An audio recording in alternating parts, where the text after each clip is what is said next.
CIT की smart class में आप सबका स्वागत है।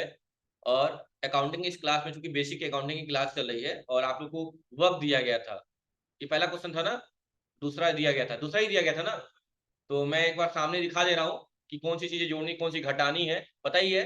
तो बैलेंस जोड़ते जाएंगे हम लोग। बहुत आसान सा तरीका है, मैंने कहा था पहले ही क्लियर कर लीजिए कि कौन सा एसेट कौन सा लाइबिलिटी जाएगा, फिर चीजें आसान हो जाती है। क्यों? ठीक है, ध्यान से देखिएगा। पहला दिया हुआ है ऑनर कैपिटल। किस साइड में जाएगा वो? क्रेडिट, सॉरी, लाइबिलिटी साइड में। Long term liability, syndicated liability, assets, assets, assets, assets, assets, assets, asset, liability, asset. अरे पेपर देना है, देना तो दायित्व है ना। Cash at bank, asset. Profit liability side में जाएगी। Closing stock, asset. Bank overdraft, liability. अब कैपिटल में क्या जोड़ना है, क्या घटाना है? सिर्फ एक ही जोड़, कुछ दिया नहीं है, बस एक ही देना है जोड़ने वाला। बताओ, कुछ दिया ही नहीं। कैपिटल कितने का था? 1,05,000। कितना का था? 1,05,000। यही था। और उसमें प्रॉफिट कितना जोड़ देना था? 26,200। 26,204। यानी ओवरऑल अगर हम देखें, ओवरऑल का है तो कैपिटल का बैलेंस कितना हो गया? 1,31,250 नहीं है? देख लीजिए, आपका है 1,31। अब लाइबिलिटी जोड़ दी इसमें 70,000 और 28,000, 98,000 हो गया। 98,000 और 22, 98 दो 1,00,000, 1,20,750, 1,20,750 था। गलत जोड़ रहा है क्या?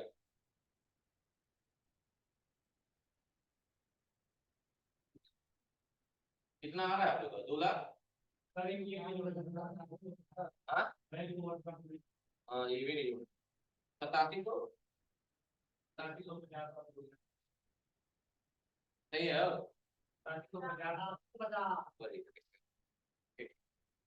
एक बार फिर से कर दे रहे हैं। 1,31,250 आया था। उसके बाद क्या क्या था देखिए, 98 था ना, 78 भी 98 था, 98,000 तो हो गया। उसके बाद क्या था?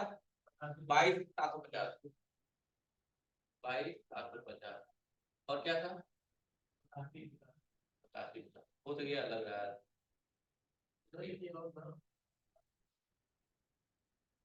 हाँ हाँ, ठीक है। बताइए।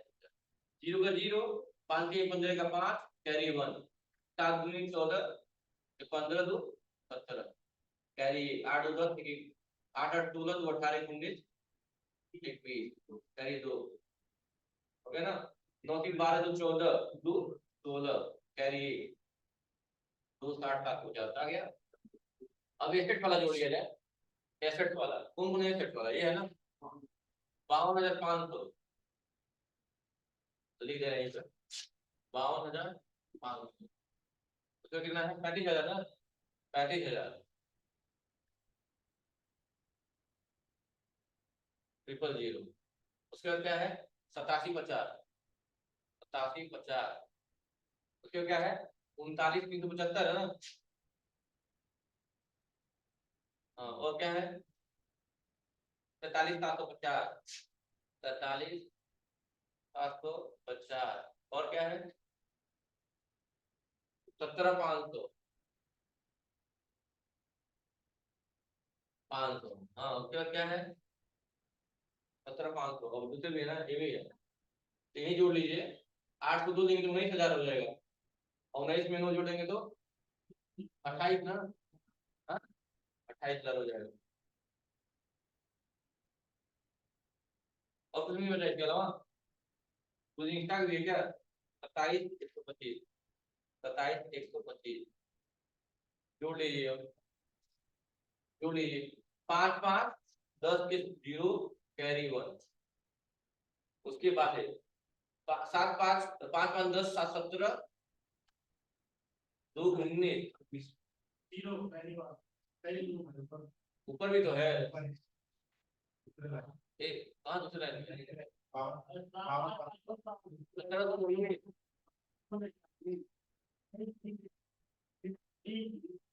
एक एक आदमी बोले भाई। बहुत लोग बोलने लगता है। कैलकुलेटर निकाल रहे हैं क्या डायरेक्टली? निकालिए, जो जो हम ठीक किए उसको जोड़िए तो।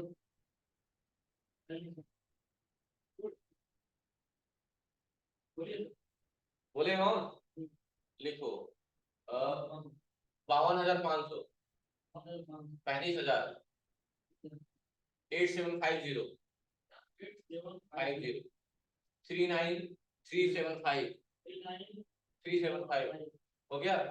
43750, 750, 0, 17500, 500, 8750 हो गया। 9800, 18200, 27125 कितना है? सही तो है। देखो कहाँ गलती तुम की हो। जोड़ने में ही गलती हुई होगा आपको। हाँ, जोड़ने में गलती हुई। हाँ हाँ, ठीक होगा। जोड़ने में ही गलती हुई है, चेक कर लीजिएगा आपको गलती।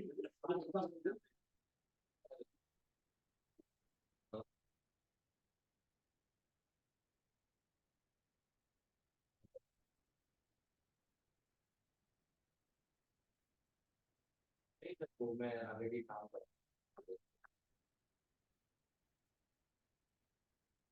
पीरियड पीरियड में इतना फोन करना तो एडमिशन लेने की जरूरत थी। कहाँ ले ले, वो कहाँ पा जाते हैं। आगे ना हो गई ये तो बैलेंस शीट वाला कहानी खत्म हो गया ना, अब कोई दिक्कत नहीं है ना। चलिए अब हम अगला वर्ड पढ़ेंगे, इसका नाम है पेटी कैश। क्या नाम है इसका?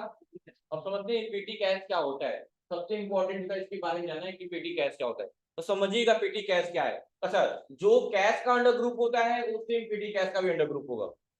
लेकिन पेटी कैश वो है क्या, कोई बताएगा? कोई बताएगा पेटी कैश क्या होता है? जो पैसा पेटी में रख दिया जाए तो पेटी कैश कह देंगे। नहीं, पेटी कैश का मतलब यहाँ इसलिए है कि जैसे मान लो जी इस संस्था के ऑनर कौन है, उसका सर। मान लो किसी कारणवश मुझे घर जाना हुआ, उन्होंने मुझे 10,000 रुपया दे दिया, कहा सर्विस एक काम करना, जब मैं यहाँ अब्सेंस रहूंगा, मैं नहीं रहूंगा, तो मेरे अनुपस्थिति में ये 10,000 रुपया ले लीजिए और संस्था के जो भी छोटे छोटे खर्चे होंगे इसी से मैनेज करिएगा। टीचर लोग का चाय पानी हुआ, नाश्ता पानी हुआ, पेन पेंसिल हुआ, रबर कटर हुआ। क्या 10,000 में हम जनरेटर खरीद लाएंगे, जमीन ले लेंगे? नहीं, छोटे छोटे खर्चे की बात की गई। तो जिस पैसे से आप छोटे छोटे खर्चों को मैनेज कर पाए, मिसलिनियस एक्सपेंस। मिसलिनियस का मतलब बहुत सारे छोटे छोटे खर्चे, तो उसे हम क्या बोलते हैं? पेटी कैश बोलते हैं। क्या बोलते हैं? पेटी कैश बोलते हैं। और जो अंडर ग्रुप कैश का होता है वही अंडर ग्रुप पेटी कैश का भी होता है। तो ये किधर रहेगा? एसेट्स में, लायबिलिटी साइड में है। एसेट साइड में भी तो पेटी कैश कैश ही है ना। क्या है कि कोई पूछेगा पेटी कैश क्या होता है, बताइएगा कि जिससे हम मिसलिनियस एक्सपेंसेस कर सके उसे हम क्या बोलते हैं? पेटी कैश। मिसलिनियस एक्सपेंस का मतलब कार्टेज, पोस्टेज, टेलीग्राम का मतलब पोस्ट ऑफिस, पोस्ट करने के लेटर पोस्ट करने का जो पैसा दे दिया, लिफाफा मंगाया उसका पैसा दिया, पेज पेपर मंगा दिया उसका पैसा दे दिया, हाँ स्टेपलर पेन पेंसिल जो भी है उसका पैसा दे दिया। जो भी संस्था में छोटे खर्चे होते हैं, कॉमन खर्च होते हैं, चाय पानी, टीचर का समोसा आ गया, तो ये सब खर्चे जो मैनेज कर रहे हैं उसे हम क्या बोलते हैं? जिससे मैनेज कर रहे हैं उसको हम बोलते हैं पेटी कैश। क्योंकि सोचिए हम बार बार खाते से अगर पेमेंट करवा रहे हैं तो दिक्कत होगी बाद में बैलेंस करने में, और हम इकट्ठा ये 10,000 रख दिए हैं, जाओ 10,000 रुपये इस महीने का खर्चा होगा टीचर लोगों का, तो उससे मेंटेन करना आसान होगा कि 10,000 दिए तो बताओ कितना खर्चा हुआ है। और खाते से करेंगे तो घूमते रह जाएंगे, इसीलिए एक अलग से खाता बनाते हैं पेटी कैश के नाम से। ठीक है, तो दिक्कत नहीं है ना। चलिए अब उसके बाद दिया हुआ है, ये तो हो ही गया। अब आपका अगला चैप्टर स्टार्ट हो रहा है आपका, जिसका नाम क्या है? जीएसटी। क्या नाम है? जीएसटी। इसका नाम पूरा नाम है गुड्स एंड सर्विस टैक्स। पूरा नाम क्या है? Goods and service tax. और ये कब लागू किया गया? ये कब लागू किया गया था? 1 जुलाई, 1 जुलाई 2017। और जीएसटी से पहले कौन सा टैक्स लगता था? ये क्या लागू किया गया? जीएसटी। और जीएसटी से पहले क्या लागू चलता था?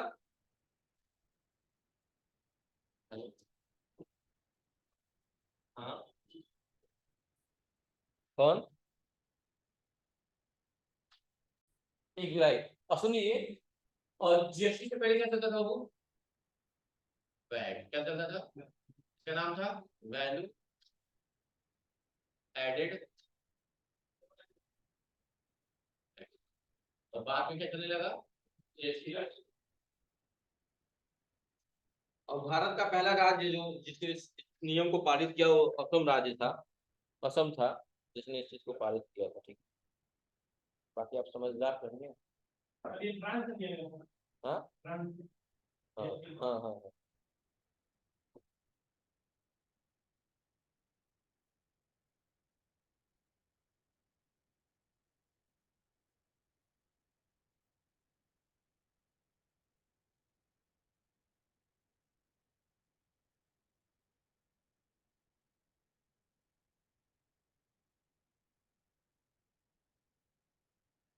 हो गया।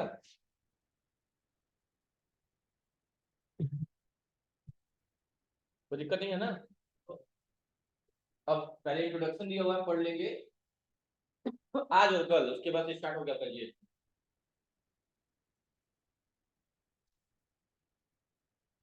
ठीक है, चलिए। तो दिया हुआ है, it is income of government. GST क्या होता है, गवर्नमेंट का एक इनकम, का इनकम है, हम लोग का इनकम नहीं है, गवर्नमेंट का income, which is collected either directly और इनडायरेक्टली। जिसको लोग कलेक्ट करते हैं, गवर्नमेंट कलेक्ट करती है, या तो डायरेक्टली मेथड से या indirectly. In other word we can say that tax is a financial charge, या दूसरे शब्दों में भी कह सकते हैं कि जो टैक्स होता है वो एक फाइनेंशियल चार्ज होता है, यानी वित्तीय चार्ज होता है। ये वित्तीय का मतलब यहाँ क्या है, वित्तीय का मतलब फाइनेंशियल ईयर की बात की गई। अच्छा, हम लोग 1 जनवरी को सेलिब्रेट करते हैं, लोग फर्स्ट नया ईयर, न्यू ईयर सेलिब्रेट वगैरह करते हैं, लेकिन यहाँ हर चीज में आपने नोटिस किया होगा कि फाइनेंशियल जो ईयर होता है, चाहे बैंकों के लिए हो, चाहे किसी बिजनेसमैन के लिए हो, चाहे किसी भी चीज, चाहे पढ़ाई शिक्षा के बाद, कब स्टार्ट होता है, 1 अप्रैल। और कब तक चलता है, अगले वर्ष के 31 मार्च तक चलता है। ठीक है, दिमाग में रखेंगे। क्वार्टर कितने मंथ को बोला जाता है, 3 महीने, 3 महीने को क्वार्टर। हाँ वो भी करते हैं, रिटर्न नहीं, रिटर्न फाइल कर रहे हैं तो डेमो में रिटर्न कहाँ आता है, क्या ये सर मेरा क्वेश्चन तो ये सर ये क्या कर रहे हैं बताइए, अरे सर ये रिटर्न कैसे फाइल हुआ डेमो, ठीक है बाबू, मैं कुछ बोल रहा था यार। क्वार्टरली, 3 महीने को क्या बोलते हैं, क्वार्टरली। तो एक साल में कितने क्वार्टर होते हैं, 4 8 12, ठीक है। और हाफ ईयरली बोलते हैं 6 मंथ को, और एनुअली बोलते हैं, सालाना वार्षिक इसे बोलते हैं। तो मंथली, क्वार्टरली, हाफ ईयरली और एनुअली, ये सब दिमाग में रखो। तो अभी कौन सा फाइनेंशियल ईयर चल रहा है बाबू, कौन सा चल रहा है, 23 24। कौन सा फाइनेंशियल ईयर चल रहा है अभी, 23 24, यानी 1 अप्रैल 23 से लेके 31 मार्च 24 तक, ये फाइनेंशियल ईयर चल रहा है, 23 24। फिर अभी 1 तारीख से क्या चलेगा, 24 25, समझिएगा ना बात, दिमाग में रखना है। तो कहा है कि जीएसटी क्या है, गवर्नमेंट का एक इनकम है जो हमसे गवर्नमेंट डायरेक्ट या इनडायरेक्ट मेथड से कलेक्ट करती है। दूसरे शब्दों में कह सकते हैं कि ये फाइनेंशियल चार्ज है, 1 साल का आपने यूज किया तो चार्ज है, जिसको जो जो इम्पोज किया जाता है आपके स्टेट और सेंट्रल गवर्नमेंट, राज्य और केंद्र सरकार के द्वारा आपको लगाया है। ठीक है, एक tax is a fee which is charge by government. Tax एक ऐसा फी होता है, एक ऐसा पैसा होता है जो चार्ज किया जाता है, लगाया जाता है, किसके द्वारा, गवर्नमेंट के द्वारा आप पर। वो किस पे लगाएगा, या तो किसी व्यक्ति पे लगाएगा, या किसी बिजनेस यानी किसी व्यापार पे लगाएगा। ठीक है, in India is a federal country where both the central and state government has to got to levy and collect taxes. यानी कहा है कि इंडिया एक व्यापक देश है जहां दोनों ही सरकार को यह अनुदेश दिया गया है कि वो टैक्स हमसे क्या कर सकते हैं, कलेक्ट कर सकते हैं, क्या कर सकते हैं, कलेक्ट कर सकते हैं। Before the GST according to the power prescribed by the constitution, the central can levy tax on the manufactured goods and rendering of services, and the state can levy tax on sales cargo. यानी कह रहा है कि जो केंद्र सरकार होता है, सेंट्रल गवर्नमेंट मतलब केंद्र सरकार जो होता है, वो किस पे टैक्स लगाता है, मैन्युफैक्चरिंग का, यानी जब सामान को आप बनाते हैं, चाहे सामान को बनाते हैं या सर्विस प्रोवाइड करते हैं, उस पर कौन टैक्स लगाता है? सेंट्रल गवर्नमेंट लगाती है। और जब सामान को बेचा जाता है तो कौन सी गवर्नमेंट टैक्स लगाती है? State government. यानी स्टेट गवर्नमेंट सामान बेचने में टैक्स लगाती है और सामान बनाने को कौन लगाता है? Central government. याद रहेगा ना, मैन्युफैक्चरिंग पे सेंट्रल गवर्नमेंट लेवी करती है टैक्स, और सेलिंग पे, सेल्स ऑफ गुड्स यानी सामान को बेचने पे स्टेट गवर्नमेंट करती है। ठीक है, बम बना के अब बम बना के गाँव सब बेचोगे? गवर्नमेंट को देगा ना, गवर्नमेंट लेगी ना, सामान नहीं बेच रहे हो ना, बम लो बम लो। गवर्नमेंट का अथॉरिटी होगा ना, तो कहाँ तुमसे टैक्स दिया जाएगा? तो तुम गवर्नमेंट का अधीन हो ना। हाँ, सरकार जो ले लिए गए हो, कोई कुछ होएगा। अगला है टाइप ऑफ टैक्स। क्या है इसमें? बहुत चीजें कॉमन है, हर चीज दो दो होती है ज्यादातर चांसेस। टाइप ऑफ टैक्स दो होता है, डायरेक्ट और इनडायरेक्ट। डायरेक्ट क्या होता है? जो प्रत्यक्ष रूप से ले लिया जाए, जिसमें ऐसा करिए कि जो टैक्स किसी तीसरे पे वो ना हो, ट्रांसफर ना हो, उसे डायरेक्ट टैक्स बोलते हैं। टैक्स दे रहे हैं, हाँ टैक्स दे रहे हैं। चप्पल खरीदे तो आप किसको टैक्स दे रहे हैं? दुकान वाले को। फिर दुकान वाले किसी को टैक्स दे रहा है ना, फिर वो भी किसी को टैक्स दे रहा है ना, जिसमें कई लोग इन्वॉल्वमेंट हो गए, ये इनडायरेक्ट टैक्स है। लेकिन वही इनकम टैक्स दे रहे हैं तो किसी तीसरे को दे रहा है, नहीं डायरेक्ट गवर्नमेंट को दे रहा है। इनकम टैक्स कौन सा टैक्स हो गया? डायरेक्ट टैक्स हो गया। और यही सब चप्पल वाला जो एग्जाम्पल समझाया है, वो चप्पल जूता वाला, वो इनडायरेक्ट हो गया। क्यों? क्योंकि ये टैक्स हम दुकानदारी को दे रहे हैं, दुकानदार वो तो कोई मंगवा रहा है, वो भी तो किसी को टैक्स देगा। तो जहां टैक्स हस्तांतरित होने लगे, ट्रांसफर लगे होने, एक से दूसरे, दूसरे से तीसरे, एक थर्ड पर्सन पे, इस तरह का खतरनाक होता है ना, तो इनडायरेक्ट हो गया। और जब हम ऐसे डायरेक्टली गवर्नमेंट को दे रहे हैं तो क्या कहलाएगा? डायरेक्ट कहलाएगा। कोई फर्क दिया हुआ है कि direct tax is the one which the tax incident of the tax laid same person which can not be shifted another person. यानी सेम पर्सन के बाद में वो चीज किसी तीसरे पे शिफ्ट ना हो, उसे डायरेक्ट बोलेंगे। जैसे कि एग्जांपल में दिया होगा, क्या RTO tax, income tax, municipal tax, ये सब क्या है? Direct tax. लेकिन वही जीएसटी की अगर हम बात करें तो हम दुकानदार को देते हैं, दुकानदार अपने सप्लायर को देता है, सप्लायर अपने सप्लायर को देगा। कोई पूछेगा जीएसटी किस टाइप का टैक्स है, क्या बोलेंगे आप लोग? इनडायरेक्ट। कैसे पता नहीं कि इनडायरेक्ट डायरेक्ट? जहां इन्वॉल्वमेंट कई लोगों का हो जाएगा, क्या हो जाएगा? इनडायरेक्ट हो जाएगा। डायरेक्टली जहां आप गवर्नमेंट को दे रहे हो वो डायरेक्ट। समझ आ गया? ठीक है। तो इनडायरेक्ट में वो दिया हुआ है कि जहां शिफ्ट कर दिया जाए, one person which can be shifted another person, यानी किसी और पर्सन पे शिफ्ट किया जा रहा है, जैसे कि GST, VAT, GST, excise, service tax, सब क्या है? तो कोई पूछेगा जीएसटी किस टाइप का टैक्स है बाबू, क्या बताएंगे? Indirect tax. क्या बताएंगे? Indirect tax. कोई दिक्कत है क्या यहाँ तक? अरे बाप रे बड़ा फोन इतने टाइम दो फोन कर दिया भाई, बड़ी दिक्कत है। पता नहीं कौन कौन से नंबर से कॉल आ रहा है। चलिए, अगला है जीएसटी के बारे में वही बात फिर से समझाया है, फेडरल कंट्री वाली बात समझ रहे हैं ना, 1 जुलाई से लागू किया गया है, वही बात किया है फिर से। ठीक है, परेशानी नहीं। हेलो, चलिए देखिए फिर यहाँ पे देखिए कि जीएस क्या है, इंडिया इज फेडरल कंट्री, वही बात अभी नहीं ऊपर बताए हैं, वही चीज फिर से दिया हुआ है। ठीक है, कोई दिक्कत नहीं है, सब छोड़िए। अब ये लाइन आप लोग खुद से पढ़ना है कि जीएसटी क्या है, क्या क्यों इंपॉर्टेंट है, ये सारी चीजें बताया गया है। तो क्या है द इनडायरेक्ट टैक्सेशन सिस्टम, ये बताया नहीं है पहले। जीएसटी क्या है? इनडायरेक्ट टैक्स है। हाँ, मल्टीपल टैक्स है, central government levies excise duty, service duty, other taxes, state government like VAT. VAT पहले यूज होता था, वैल्यू एडेड टैक्स। जीएसटी भी जब आया तो लोगों ने बड़ा इसका वो यूज किया, मिस यूज किया, लोग अलग से लगे मांगने। तो बाद में गवर्नमेंट काफी जागरूक हुई, लोगों को जागरूक किया कि नहीं भाई, जीएसटी का मतलब है कि सामान में ही इंक्लूड है, अलग से नहीं देना है आपको। क्योंकि कभी भी नए नियम आते हैं तो लोग बिना सोचे समझे हुए लगते हैं, ठीक है ना, धारणा पर अब पता होता ही नहीं है क्या मतलब।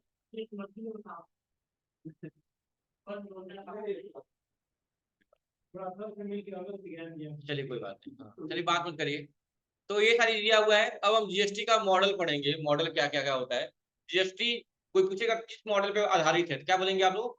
जीएसटी जो है तो डुअल मॉडल पर आधारित है, दोहरा लेखा प्रणाली पर आधारित है। डुअल मॉडल जीएसटी किस पे आधारित है? अकाउंटिंग में, फाइनेंशियल अकाउंटिंग में दोहरा प्रणाली है, दोहरा लेखा प्रणाली बोलते हैं हिंदी में, डुअल। हाँ, तो डुअल जीएसटी मॉडल क्या है सुनिएगा। डुअल जीएसटी मॉडल के अनुसार यही होता है कि स्टेट गवर्नमेंट और क्या बोलते हैं सेंट्रल गवर्नमेंट, ये दोनों को अधिकार दिया गया है कि वो टैक्स क्या कर सकते हैं, कलेक्ट करेंगे। कहा है डुअल जीएसटी मॉडल के अनुसार स्टेट गवर्नमेंट और सेंट्रल गवर्नमेंट दोनों को ही टैक्स लगाने और टैक्स को कलेक्ट करने का अधिकार प्राप्त दिया गया है। ठीक है, जिसमें स्टेट गवर्नमेंट को टैक्स रेवेन्यू के लिए सेंट्रल गवर्नमेंट पर निर्भर रहने की आवश्यकता नहीं है। ठीक है, अब सप्लाई भी मैं बोला हूँ, हर चीज टैक्स कितने होते हैं, दो। कौन कौन, इनडायरेक्ट। डायरेक्ट किसे कहते हैं, जो पर पर्सन पे शिफ्ट किया जाए।